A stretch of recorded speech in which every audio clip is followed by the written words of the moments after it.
Genèse, chapitre 16. Sarai, la femme d'Abram, ne lui avait pas donné d'enfant, mais elle avait une servante égyptienne du nom d'Agar. Sarai dit à Abram, « Voici que l'Éternel m'a rendue stérile. Aie des relations avec ma servante, peut-être aurai-je par elle des enfants. » Abram écouta Sarai. Alors Sarai, la femme d'Abram, prit l'Égyptienne Agar, qui était sa servante, et elle la donna pour femme à son mari, Abram, 10 ans après l'installation d'Abram dans le pays de Canaan. Il eut des relations avec Agar et celle-ci tomba enceinte. Quand elle se vit enceinte, elle regarda sa maîtresse avec mépris. Sarai dit à Abram, « L'injure qui m'est faite retombe sur toi. C'est moi qui ai mis ma servante dans tes bras, mais quand elle a vu qu'elle était enceinte, elle m'a regardé avec mépris. Que l'Éternel soit juge entre toi et moi. » Abram répondit à Sarai, « Ta servante est en ton pouvoir, traite-la comme tu le jugeras bon. » Alors Sarai maltraita Agar, de sorte que celle-ci s'enfuit loin d'elle. L'ange de l'Éternel la trouva près d'une source d'eau dans le désert, près de la source qui est sur le chemin de Chour. Il dit, « Agar, servante de Sarai, d'où viens-tu et où vas-tu » Elle répondit, « Je m'enfuis, loin de Sarai ma maîtresse. » L'ange de l'Éternel lui dit, « Retourne vers ta maîtresse et humilie-toi sous son pouvoir. » Puis l'ange de l'Éternel lui affirma, « Je multiplierai ta descendance, elle sera si nombreuse qu'on ne pourra pas la compter. » L'ange de l'Éternel lui dit, « Te voici enceinte. Tu mettras au monde un fils à qui tu donneras le nom d'Ismaël, car l'Éternel t'a entendu dans ton malheur.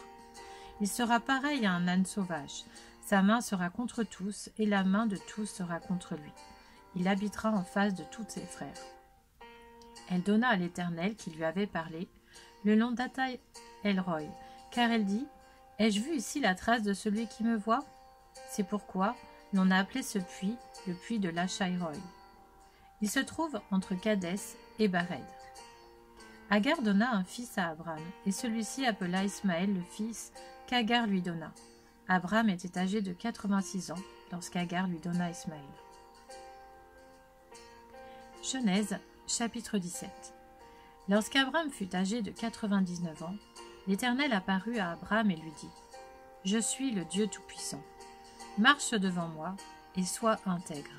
J'établirai mon alliance entre moi et toi et je te multiplierai considérablement. » Abram tomba le visage contre terre et Dieu lui dit, « Voici quelle est mon alliance avec toi. Tu deviendras le père d'un grand nombre de nations. On ne t'appellera plus Abram, mais ton nom sera Abraham, car je te rends père d'un grand nombre de nations. Je te ferai beaucoup proliférer. Je ferai de toi des nations et des rois seront issus de toi. J'établirai mon alliance entre moi et toi, ainsi que tes descendants après toi, au fil des générations. Ce sera une alliance perpétuelle en vertu de laquelle je serai ton Dieu et celui de ta descendance après toi. Je te donnerai, à toi et à tes descendants après toi, le pays où tu séjournes en étranger. Tout le pays de Canaan, il sera leur propriété pour toujours, et je serai leur Dieu. Dieu dit à Abraham, « Quant à toi, tu garderas mon alliance, toi et tes descendants après toi au fil des générations. Voici quelle est mon alliance, celle que vous garderez entre moi et vous, ainsi que ta descendance après toi. Tout garçon parmi vous sera circoncis. Vous vous circoncirez et ce sera un signe d'alliance entre moi et vous. À l'âge de 8 jours, tout garçon parmi vous sera circoncis, et ce à chacune de vos générations, qu'il soit né chez toi ou qu'il ait été acheté à un étranger en dehors de ta descendance. On devra circoncire celui qui est né chez toi et celui que tu as acheté. Mon alliance sera inscrite dans votre chair comme une alliance perpétuelle. Un homme incirconcis qui n'aura pas été circoncis dans son corps sera exclu de son peuple. Il aura violé mon alliance. » Dieu dit à Abraham, « Quant à ta femme Sarai, tu ne l'appelleras plus Sarai, car son nom est Sarah. Je la bénirai et je te donnerai même un fils à travers elle. Je la bénirai et elle donnera naissance à des nations. Des rois seront issus d'elle. » Abraham tomba le visage contre terre. Il rit et dit dans son cœur, « Un fils pourrait-il naître à un homme de 100 ans ? Et Sarah, âgée de 90 ans, pourrait-elle mettre un enfant au monde ?» Abraham dit alors à Dieu, « Si seulement Ismaël pouvait vivre devant toi. » Dieu dit, « C'est certain, ta femme Sarah te donnera un fils et tu l'appelleras Isaac. J'établirai mon alliance avec lui comme une alliance perpétuelle pour sa descendance après lui. En ce qui concerne Ismaël, je t'ai exaucé. Je le bénirai, je le ferai proliférer et je le multiplierai considérablement. Il aura pour fils 12 princes, et je ferai de lui une grande nation. Cependant, mon alliance, je l'établirai avec Isaac, le fils que Sarah te donnera à cette époque-ci de l'année prochaine. Lorsqu'il eut fini de lui parler, Dieu s'éleva au-dessus d'Abraham.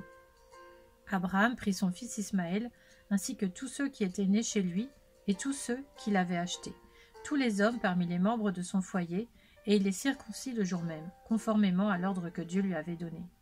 Abraham était âgé de 99 ans lorsqu'il fut circoncis.